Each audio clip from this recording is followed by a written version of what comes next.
Quebec. Conservative Party leader Pierre Poilievre is speaking at a campaign event. Let's listen. Solid borders and brave soldiers.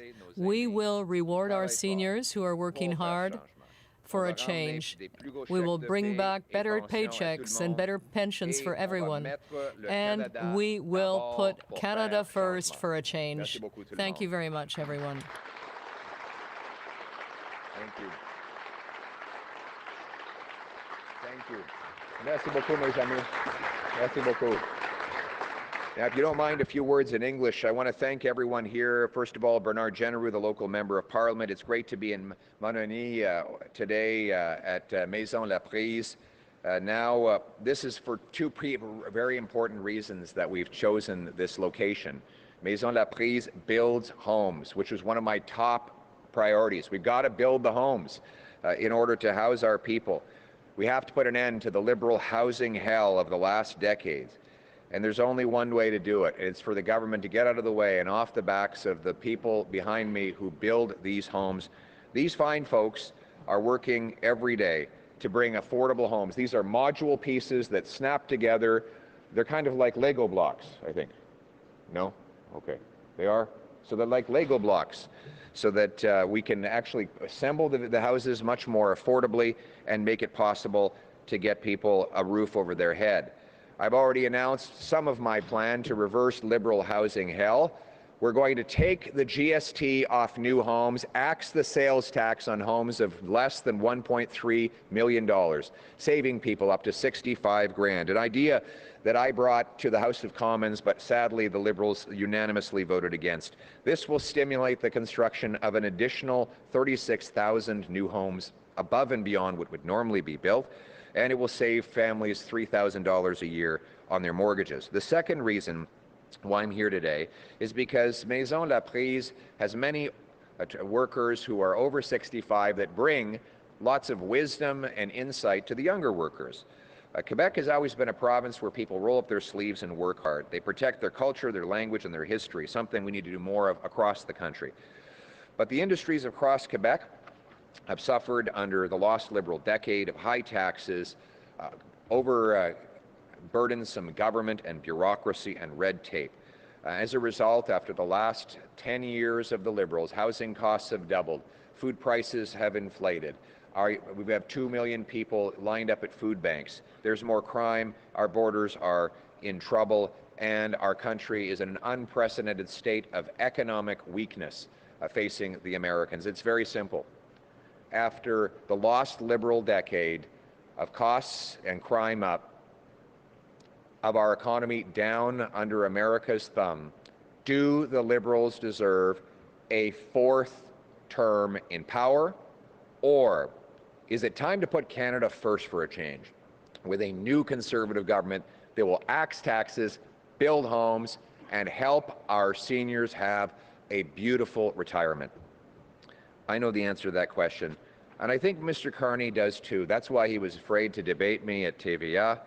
He can't debate in French because he's too weak or too fragile to defend the idea of a fourth Liberal term in power.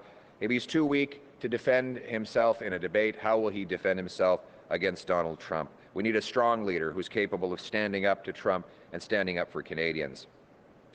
Now, we also know that Mark Carney has been hiding his assets in foreign tax havens. Just today, we learned that his company, under his watch, put money in Bermuda to avoid paying Canadian taxes. All while Liberals force Canadians to pay higher taxes, Mark Carney dodges the bill himself. He thinks millionaires like him shouldn't have to pay, even while single moms, seniors, and small businesses are forced to fork over ever more money to this out-of-control, greedy Liberal government. Mark Carney is out of touch. In his mind, taxes are for the little people, not the millionaires and billionaires like him. Carney needs to come clean about his offshore dealings and how much of his assets are still hidden in tax havens.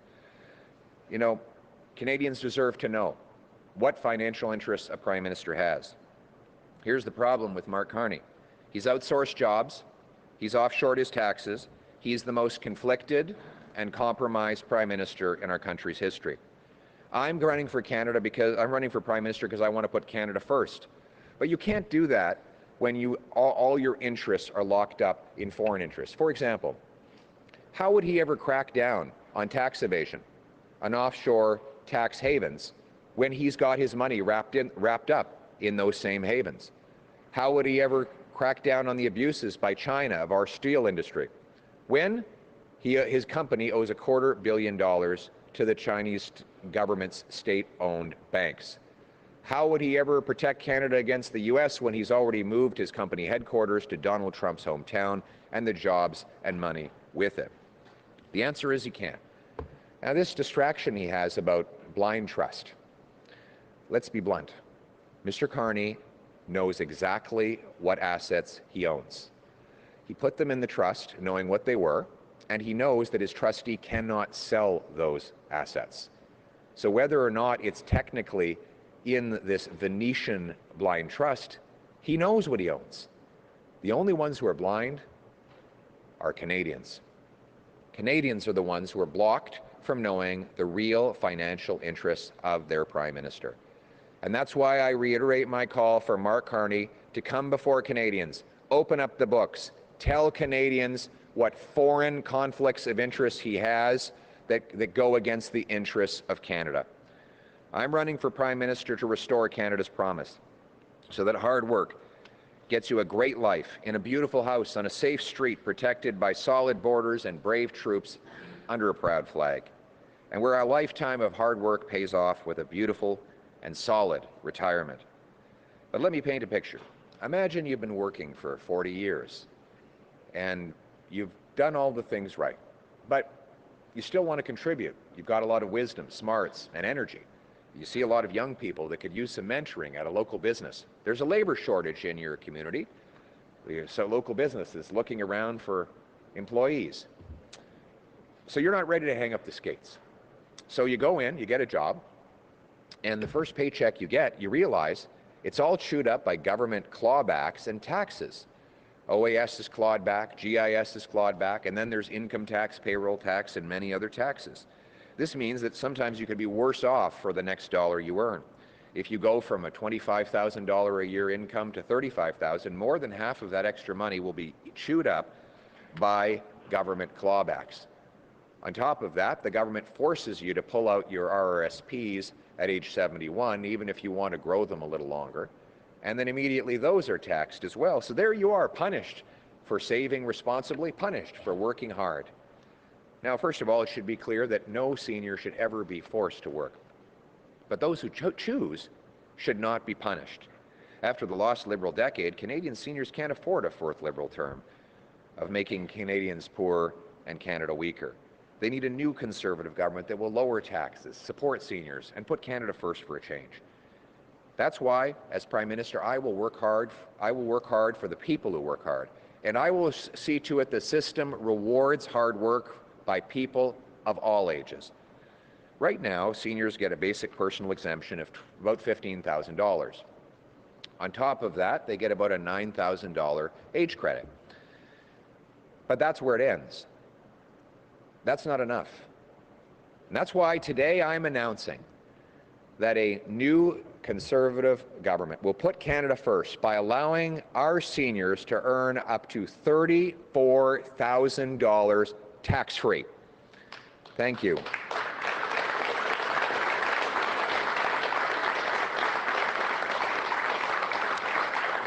This will save a working senior up to $1,300. Income above $34,000 will also be taxed at a 15% lower rate, because earlier this week that I've announced that I would cut income taxes by that amount. So you'll earn 15% less income tax on the income that is taxable, and you'll have $34,000 tax-free. This will mean for a working couple that happens to be of retirement age, they will literally save thousands of dollars they can spend on a nice summer vacation, or maybe spoil the grandkids just a little bit more, ensure they can pay off their what might be left of their mortgage, or have some extra money to eat some better food and enjoy some more activities with friends and neighbors. Seniors deserve security, and that's why I'm also confirming that Conservatives will keep the retirement age at 65. CPP will be age 65. OAS, 65. GIS, 65.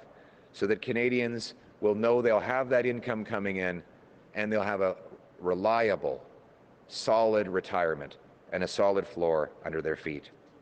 But they also deserve the freedom to decide how they save and if they work. Right now, Canadians who save tax-free in their RSP are forced to take it out by 71. As I said, this forces them to pay taxes earlier than they might like and shortens the time they might grow their nest egg. That's why I'm also announcing that Conservatives will put Canadian seniors first by allowing them the option to keep their RSP invested and growing until up to age 73. This will allow more growth tax-free so that there's a bigger nest egg for the future. That means more control, more flexibility, more financial security. These savings, along with my major income tax cut, will mean seniors will bring home more of their pensions and paycheck. Unlike the Liberals, a new Conservative government won't tax away decades of hard work. You know, I was just speaking to Natalie and Denis, both of whom said that they would love the ability to work well past 65, but they see how that will chew up their benefits from the government, and they know that taxes will eat up the money that they have come off their paycheck. That's where the lost Liberal decade has left them.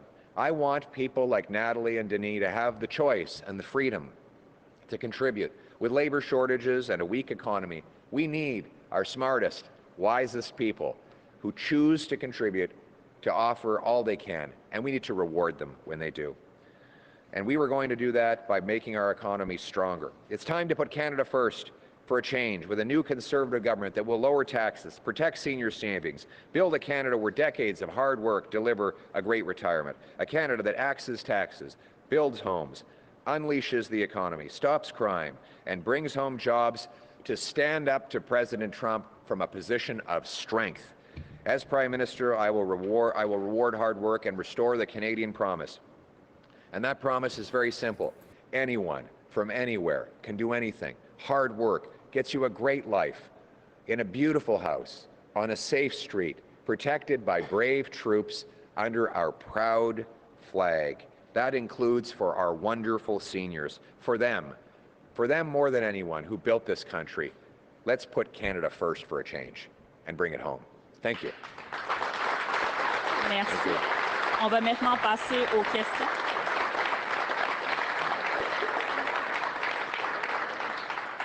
Thank you.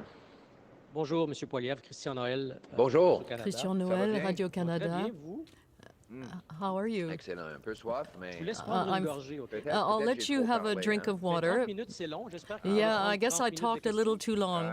Do we get 30 minutes for questions since you spoke for 30 minutes? 30 minutes de réponse. Je vous laisse prendre Oh, votre 30 verre d'eau, minutes puis on of se reparle questions. I'll let you have a drink of water and après. then we'll Monsieur Carney, start. ce matin, a défendu Now, l'utilisation Mr. des paradis Carney fiscaux, defended pas the par use les of pétroliers, tax havens this qui, morning. dit-il, remet de l'argent He dans says les that fonds de this pension, et donc money remet de l'argent dans les poches des is travailleurs. goes ce qu'il to a dit. Moi, pension j'aimerais vous funds demander, which vous, are paid to avez-vous workers. des investissements ou des actifs Do you have dans les any paradis fiscaux? assets Et in deuxièmement, qu'allez-vous tax faire quand vous serez havens? Premier And ministre if so, pour or when limiter you're l'évasion Prime et Minister, l'évasion what will you do to avoid Merci beaucoup. tax Il y a evasion in trois concrete aspects de votre terms? question. Well, there are three Premièrement, aspects to that question. First of all, c'est ridicule ce que M. Carney it's suggère. ridiculous what Mr. Carney is suggesting. Si l'argent des paradis fiscaux If money reviendra from au tax Canada, havens comes back to ça va être Canada, imposé au Canada. that will Il y be a aucune taxed in raison Canada, de and there's no situer reason l'investissement aux Bermudes, to have aux the Bermudes. investment in Alors, ça fait pas de Bermuda sens. in the first place. So that makes no sense. Il a mis ses actifs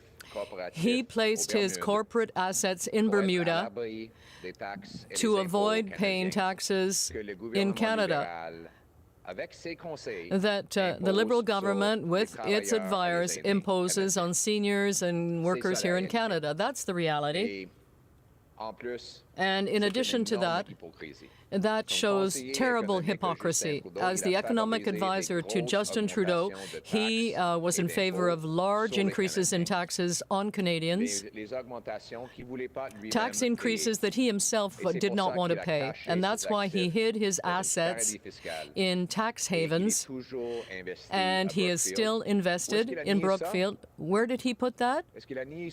Did he deny that today? I want to know, does he deny the fact that he's still invested in Brookfield? Do you know? Well, you're a well-informed individual. Now, I would assume you would know, well-informed journalists like you would know whether he still has investments in Brookfield. If you're asking me the question about his assets, yes. My question is for you. I will answer your question, but I'm asking you if you know where he's placed his assets, where they're invested. Is that a rhetorical question? No, it's not a rhetorical question. I find it strange that even journalists who are well-informed are deprived of that information. It's not your fault. It's Mr. Carney's fault for depriving you of the information to allow you to do your job. I'm telling you I have no investments in tax havens. After Donald Trump's threats, I decided to sell the very few investments I had abroad in foreign economies and to put that money into Canadian shares and businesses. As the documentation will show when they are released, when it's released by the Ethics Commissioner. So I'm not afraid of people knowing what I have in my portfolio. I'm not hiding it. It's released on the website, so anyone can go to the website and look at that. So I'm proposing that Mr. Carney do exactly what I did, which is to share that information with Canadians and tell them what investments he has so that Canadians can know what conflicts of interest exist within his portfolio. And finally, the question you asked is whether I'm going to tackle the problem of tax havens, and the answer is yes. We will be introducing measures in our platform to put an end to that approach, the approach of Carney and others, which is to place their assets in tax havens in order to avoid paying their fair share here in Canada. Because if a mechanic or a worker here is paying his taxes, well, Mark Carney and millionaires should also pay their taxes here in Canada.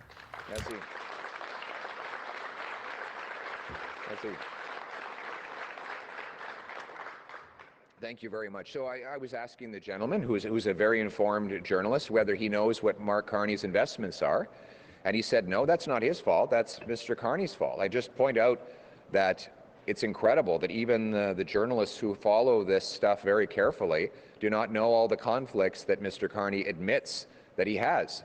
Now, he claims that somehow this money gets funneled through a Bermuda tax haven only to come back to Canada. Well, why wouldn't he just leave it in Canada in the first place?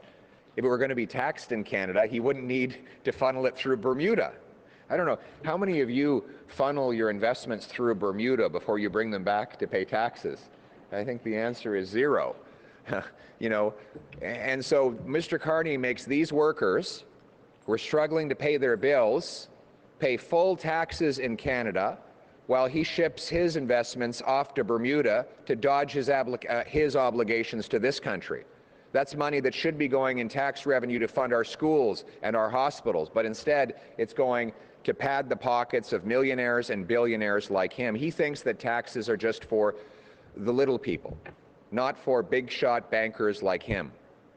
This is exactly the wrong kind of experience we need in a prime minister, and the worst kinds of conflicts of interest he will use. He says, by the way, he says he knows how the world works.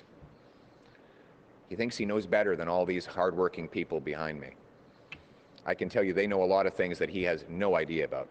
I'd like to see them. I'd like him to come in here for a day and try to do their jobs. He wouldn't make it through 1 hour. Oui, I will say it. And merci beaucoup. He says he knows how the world works. He knows how to make it work for him and against you. And that is exactly what he will do as Prime Minister. The answer to the other question was whether I have investments in tax havens. The answer is no. After President Trump began threatening our economy, I sold my investments in foreign economies, and now I invest in Canadian stocks and Canadian companies. I brought my money home to this country, and we will, in our platform, be cracking down on the types of tax havens that Mark Carney has used to cheat the system. We will ensure that the fancy big bankers pay their fair share. If waitresses and plumbers and mechanics have to pay taxes in Canada, then the big shot bankers should have to pay taxes here as well, and that is how it's going to work when I'm Prime Minister. Oui. C'est quoi ça? Merci. On va passer à la prochaine question. Abigail Beeman, CTV News.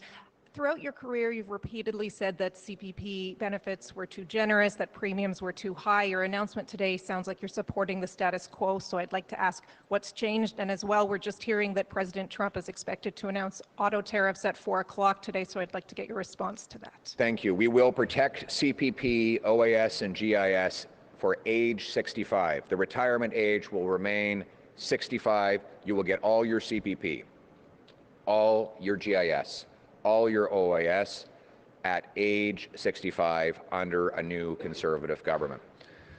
As for President Trump, my message to him again is knock it off. These tariffs are simply causing chaos in markets. They're dislocating workers on both sides of the border. Stop threatening Canada with tariffs. Stop talking about our sovereignty. Our two countries have been two wonderful friends over centuries. It is better to build on that Canada-U.S. friendship as two separate and sovereign countries. And if the president does hit us with more tariffs, we will retaliate. But more than that, we have to reverse the weakness that the Liberals have caused in our economy. Through hiking taxes on work, investment, home building, and energy, and blocking our resource projects, they have driven $500 billion out of our economy, all while Mark Carney was the economic advisor to Justin Trudeau. After a decade, a lost Liberal decade of rising costs and crime, a falling economy under America's thumb, the Liberals do not deserve a fourth term. We need a new Conservative government that will put Canada first by axing taxes, approving resource projects, bringing home our jobs, and standing up to President Trump from a position of strength. En français, s'il vous plaît. Merci beaucoup. Comme j'ai dit déjà, Thank you very much. As I've said before, we will keep the age of retirement at 65 years for all programs and benefits. So those benefits will be available at the age of 65, period. As for Donald Trump's threats, my message to him is to stop. Stop tariffs that are creating chaos on markets, removing jobs on both sides of the border. And if President Trump imposes more tariffs, we will have to retaliate. But we must also build our economy and create an economic fortress. After 10 years of the Liberals, they have made our economy weak in relation to the Americans. They blocked our natural resources, increased taxes, added 100,000 public servants, and caused the worst inflation in 40 years. So we need to take back control, and that means cutting taxes and bureaucracy, developing our natural resources, strengthening our border, and bringing back jobs here to Canada to stand up to Donald Trump from a position of strength. That's the approach we'll take.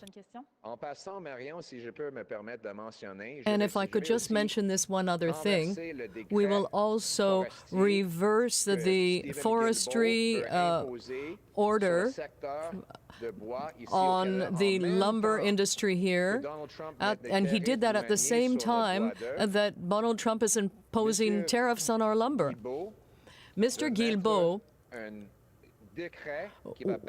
wants to ban the production of a lot of lumber in Quebec, and this is the lumber that we use to build homes. We need Quebec lumber to build Quebec and Canadian homes. I will remove that executive order. On va passer à la prochaine question. Monsieur Poilievre, dans l'Est du Québec, pour nos PME, pour nos entreprises, les travailleurs You're here étrangers talking sont to essentiels. workers, and in many PME, in SMEs, small businesses need foreign workers. Avec leur main-d'œuvre étrangère. How are you going to help these SMEs C'est une très bonne question. with their foreign temporary workers?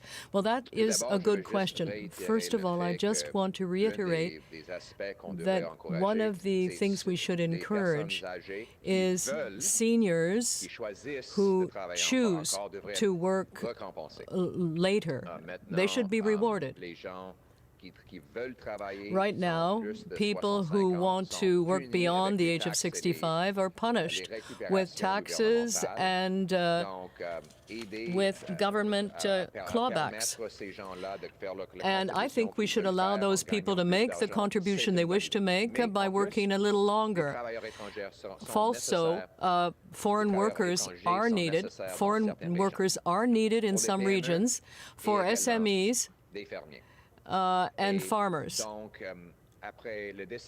So after the lost Liberal decade, there's chaos in our immigration system. This is a system that led to fraud when it comes to international students and abuses.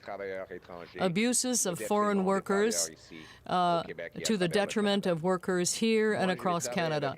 I want to work with the Government of Canada to allow foreign workers to be put in places where the unemployment rate is high, but never to displace Quebec workers. When I was the minister responsible for employment, there was a rule that we would never displace a Canadian worker by a foreign worker. Canadian workers have to come first. So we will work to repair the chaos caused by the Liberals after 10 years by putting some order in the system and supporting our SMEs and our farming companies with the staff they need, but at the same time we will give preference to Canadian workers. I just want to add that the Conservative Party is 100% against the Liberal Century Initiative. This is a radical idea being proposed by the Liberals, which would be to increase our population to 100 million. That would destroy Quebec and create chaos and huge shortages of housing and in access to health services. The Liberals hired Mark Wiseman, and he insulted Quebecers and said that he would impose the Liberal Century Initiative even if Quebecers complain, and that's an insult. Mr. Carney has to denounce Mr. Wiseman and remove him from his Council of Advisors. Advisors. You ask a very good question about the issue of temporary foreign workers. I think first and foremost we need to make sure Canadians get the jobs.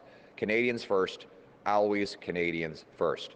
And that includes those seniors who choose to work. They should not be punished. They should get that $34,000 tax-free plus lower income tax above that so that we can honor those seniors who have more to contribute. In rare circumstances where there are not enough Canadians to fill jobs, we should allow temporary foreign workers. That is for farming and for small businesses in the tight labor markets of the regions of Canada.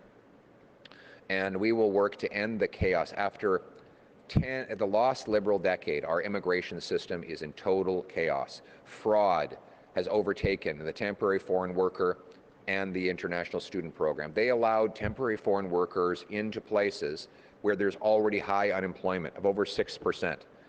This chaos is playing out in our housing market, our job market, and our healthcare system. And I will end that chaos.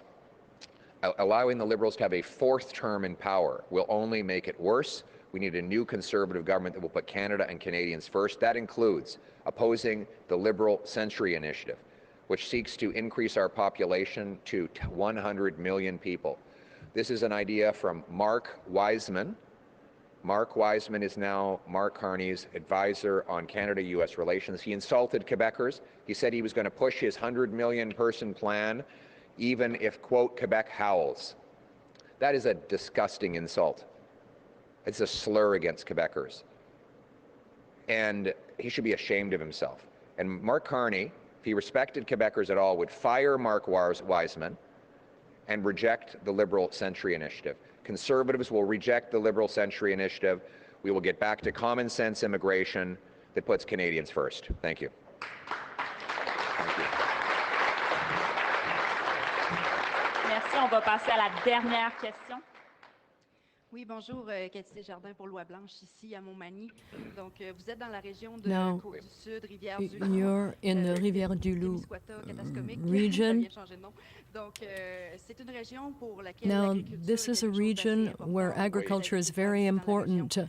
À quel point est-ce que pour Now, gouvernement conservateur, for a la gestion conservative de l'offre, government, c'est quelque chose is supply d'important à management défendre? something Et important to s'il devait y avoir defend? une renégociation, And if s'il y there avait was a une perte d'emploi renegotiation pour les agriculteurs, and there were est-ce que votre losses gouvernement for serait prêt à aller farmers, jusqu'à les compenser? would your government be prepared to On va compensate them? défendre nos agriculteurs We dans les will secteurs, dans tous les defend secteurs, en our fait, farmers, y compris les secteurs de well, gestion in de all l'offre. sectors, On a- including les supply conservateurs managed étaient au sectors. pouvoir la When the dernière fois, on a Conservatives were in eu power l'occasion de previously, we signer had des an ententes de opportunity to libre-échange sign avec free des trade douzaines de agreements pays à with travers le dozens monde of countries sans around the world jamais without laisser ever tomber le système de abandoning gestion de l'offre. the Je supply vais managed agir de la system, même façon and I will quand je act serai exactly the Premier same ministre, way si when les I'm Prime Canadiens me Minister, choisissent pour ça. if Canadians Je choose vais me to be their défendre leader.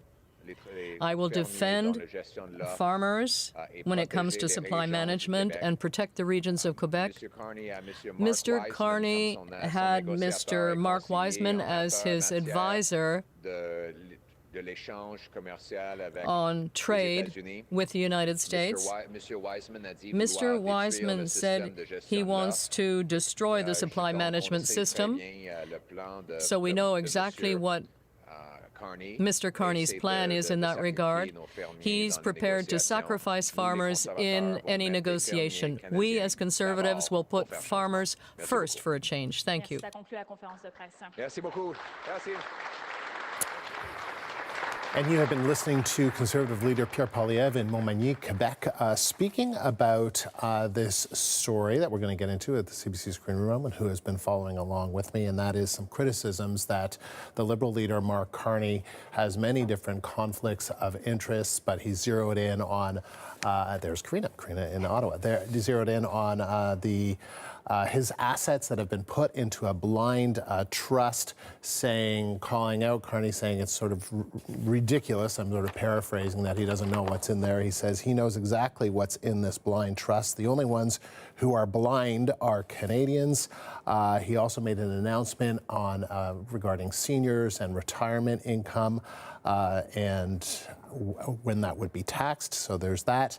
And he said that he was asked about his own assets, and he said that all of his assets are now in Canadian stocks and Canadian companies, that I brought my money home and we will crack down on tax havens. And then if you're looking on the right of your screen, you're noticing that the White House has said that Donald Trump, the U.S. president, is going to make an announcement on auto tariffs at 4 p.m. Eastern time. That's all we know. We don't know whether it involves Canada. We don't know what level. We know what we've put on the screen. And that Pierre Poilievre says if Trump imposes more tariffs on Canada, we'll have to retaliate. So, Karina, let's start at the beginning. Go ahead. Yes. Let's dig in. Okay. So first there's the tax haven story. There's a lot of parsing here and fact-checking that we need to do. This is a story that Radio Canada, our colleagues at Radio Canada, have put up of 2 green funds that Mark Carney oversaw when he was at Brookfield Asset Management. Those green funds were registered in a tax haven in Bermuda. That is legal, although the optics obviously are what they are. He was asked about it today, Mark Carney, and he explained that this is a structure that takes advantage of the fact that there's no tax being paid as the fund accrues value. But when it is brought back to Canada, the investors do pay taxes in Canada. It is certainly, illegal. Some question whether not only does this, yes, increase the return to investors. Investors, he points out, are like the Ontario Teachers Pension Plan or Caisse dépôt, but it also does reduce investment in Canada. And it has raised questions about his attitudes if he forms government in terms of tax avoidance and the use of tax havens, as a Canadian government has often been asked to crack down on that. That is the story. What Pierre Poilievre was saying is that Mark Carney was hiding his assets in tax havens. That is not correct. These were not his assets. These were Brookfield assets that were invested in by Canadian investors. It was the assets of pensioners. So just simply put, that's not accurate. So that's the fact checking on that one. This is not Mark Carney hiding his own assets in a tax haven. Actually, we don't know where his assets are, but these ones that we're talking about, these 2 green funds, are not the personal assets of Mark Carney that we know of. The blind trust stuff. So Pierre Poilievre saying, of course Mark Carney knows what's in the blind trust, and he does know what went into the blind trust, but once it's in the blind trust, Mark Carney has no knowledge of what remains in the blind trust. The trustee can sell, divest, buy. It can be a completely changed up assortment of investments. So the accurate thing is that he knew what went into that blind trust, but he no longer knows what's in that blind trust. So that's fact check number 1. The other thing that Pierre Poilievre said is that the trustee, I think he says, knows fine well that he can't sell those shares. He can sell, or she, whoever the trustee is. That is not correct either. So the fact is, Mark Carney at this point no longer knows what's in that blind trust, so he cannot tell Canadians what's in it. And now it's too late for him. He can't, also when people say, why does he just sell it? And he can't. He has no control over those investments. He has today, Mark Carney said, that they are working with the ethics commissioner onto what we call screens, so that he's protected from making decisions that might have to do with companies that he's been involved with, like Brookfield and Stripe. So that is those 2 fact checks that we had to do.